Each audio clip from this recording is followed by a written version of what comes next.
Hello everyone, আমি সঙ্গীতা। ছোট্ট আরো একটা মিনি ব্লগ নিয়ে চলে এলাম। হাই বলো hi hi 21st December Sunday মেহুর স্কুলে ফার্স্ট স্কুল প্রোগ্রাম ছিল। আমি তো প্রচন্ড পরিমাণে এক্সাইটেড ছিলাম, তাই খুব সকাল সকাল মেহুকে রেডি করে নিজেও সুন্দর একটা ড্রেস পরে রেডি হয়ে গেছিলাম। সকাল 9টার মধ্যে স্কুলে পৌঁছানোর কথা ছিল। ঠিক সময় মতো আমরা কিন্তু স্কুলে পৌঁছেও গেছিলাম। আর স্কুলে ঢুকতেই এই সুন্দর জিনিসগুলো চোখে পড়লো, যেগুলো প্রত্যেকটা ক্লাসের আলাদা আলাদা করে খুব সুন্দর করে সাজানো রয়েছে। আমাদের জন্য কিন্তু আজকের দিনটা ভীষণই স্পেশাল ছিল, কারণ মেহুকে আমরা দুজনই এই ফার্স্ট টাইম সামনাসামনি স্টেজে দেখব। চারিদিকটা খুব সুন্দর করে সাজানো হচ্ছিল, সেটাই বসে বসে দেখছিলাম। আর এই যে ড্রয়িং গুলো রয়েছে, এগুলো কিন্তু বাচ্চারা নিজেদের হাতে তৈরি করেছে, অবশ্যই টিচার্স ডে হেল্প নিয়ে। ব্যাস, অনেকটা টাইম অপেক্ষা করার পর সব ফুলগুলো দেখলাম একে একে চলে এসেছে। আজ সমস্ত বাগানের ফুলগুলো একটা জায়গায় একসাথে হয়েছে। সত্যি বলতে আমি এটাই ভেবেছিলাম ফার্স্ট টাইম মেহু স্টেজে উঠে এরকম দাঁড়িয়ে থাকবে। তারপরে পরে যখন আমার পুতুলটা নাচতে শুরু করলো, তখন বুঝতে পারলাম যে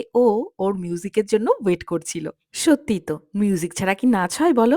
আর এইসবের পরে এদের কাণ্ড দেখো, প্রথমে নাচ শুরু করতেই চাইছিল না, এখন আবার তাদের থামানোই যাচ্ছে না। আর সামনে বসে আমরা প্রত্যেকে ভীষণভাবে ওদের নাচটা এনজয় করছিলাম। লাস্ট 3 ডেজ ওদের জন্য একটা ওয়ার্কশপের ব্যবস্থা করা হয়েছিল, আর সেটার জন্য একটা সার্টিফিকেশন হচ্ছে এখন। আর স্যান্টা থাকবে, গিফট থাকবে না, তাই আবার হয় নাকি? তাই ওদের জন্য কিন্তু গিফটের ব্যবস্থাও করা হয়েছিল। আর এই যে আমরা আমাদের বাচ্চাকে স্টেজে এইভাবে পারফর্ম করতে দেখে এতটা খুশি হচ্ছি, আজকের কিন্তু সমস্ত ক্রেডিট কিডজির সমস্ত টিচারদের।